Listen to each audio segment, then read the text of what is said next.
Hey, what's up, Coin Fam? In today's video, we're talking about rare 1945 wheat pennies and what makes them valuable. Here's our first coin. This is a 1944 wheat cent. It was graded a mint state 66 on a scale of 1 to 70.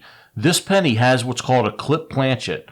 A clip planchet occurs when the long strips of blank metal are misfed into the blanking press that cuts the planchets. This type of error is relatively common as far as coin errors go. This one sold at auction for $92. Here's another relatively common coin error. This is called a cut error. A cut is a die break that touches the edge of the coin. You can see the lack of detail caused by the die break at the bottom of this penny right here. You can find cut errors in pocket change. I've found several of them on different denominations recently. This cut is on a 1945 San Francisco minted penny.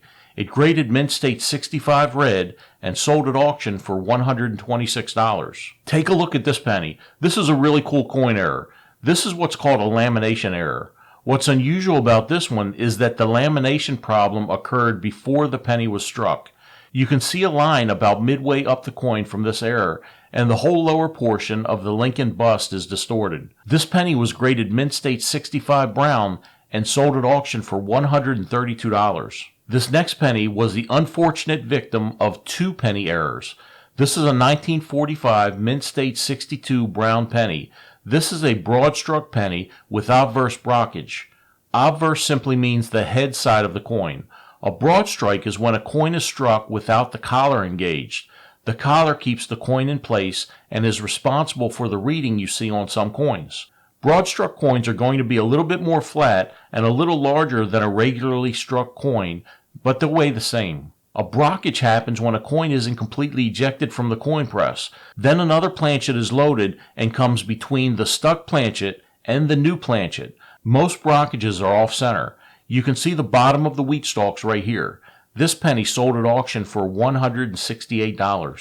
Here's another broad struck penny. This one was graded mint state 65 red on a scale of 1 to 70. This one sold at auction for $211. That's not a bad price for a penny. Out of all the cool and exciting error coins to find, this one might be the most boring. But it's still worth knowing about because it brought in $288 boring dollars when it sold at auction. This is a mint state 65 red-brown penny that was struck on an elliptical planchet. I don't know what the planchet was for, but it weighed 2.5 grams instead of the 3.1 grams it should have been. Here's a 1945 penny struck 10% off center. This penny received the high grade of mint state 67. This off-center error sold at auction for $295. We can't have an error video without a double die. This 1945 penny graded mint state 64 red and was confirmed to be a double die error. That means that the die likely rotated in between strikes with the hub when the die was being created. This results in doubling of some of the coin design. As a result, all coins struck with this die will be a double die variety. This picture from the Heritage Auctions website is blurry, so I pulled some clear examples of 1945 double dies from www.doubledie.com so you can see what to look for. Here you can see doubling on the word Liberty. And here you can see doubling on the top and right side of the 1 in the date, the top portion of the 9, and some strong doubling on the 4 and 5. How much is a 1945 double die worth? This one sold for $437. Here's a great looking error penny. This is a 1945 penny that didn't grade as well as most of the pennies we look at, but an about uncirculated 58 isn't too far away from being mint state. This penny was double struck. The second strike of this penny was about 15% off center and was rotated a little bit. The second strike wiped out most of the detail from the original strike. This penny sold at auction for $480. Cuds are relatively common errors, and you can find them in circulation if you know what to look for and if you look at a lot of coins. Finding a cud that's as big as this one is very rare. The break on this die is huge. You're looking at a penny that was struck by a die with a large piece of it broken off.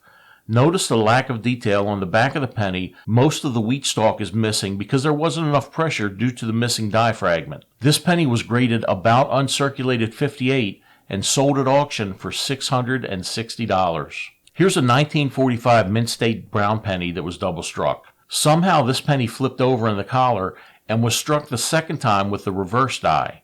You can easily make out the wheat shaft on the right side. It's a little more faded on the left side, and some of the other detail from the reverse can be made out as well. Flip this coin over, and the obverse detail is more distorted than the other side. This error coin sold at auction for $675. I know what this looks like, but no, this isn't the 1943 steel penny, and it's not the famous 1944 steel error coin. This is a 1945 penny that was somehow struck on a dime planchet. How does this happen? Well, boys will be boys, and there was probably some mint mischief going on back there in 1945. This one graded about uncirculated 53 and sold at auction for $3,240. Here's another wrong planchet error. This time, this 1945 penny was struck on a Netherlands East Indies coin. You can see the detail from the original coin on both the front and the back of the penny. This error coin was graded about uncirculated 58, and it sold at auction for $7,050. How about this 1945 Denver minted pretty penny? This isn't an error coin, but its value is due to its grade. This is the highest grade 1945 Denver minted penny known to exist. It's so rare, the estimated price for a penny like this is currently $16,000. This one here sold at auction for $14,400. How can a dime be worth $450,000? Take a look at the video on the left to learn what to look for and how to identify rare dimes worth money. Thanks for watching.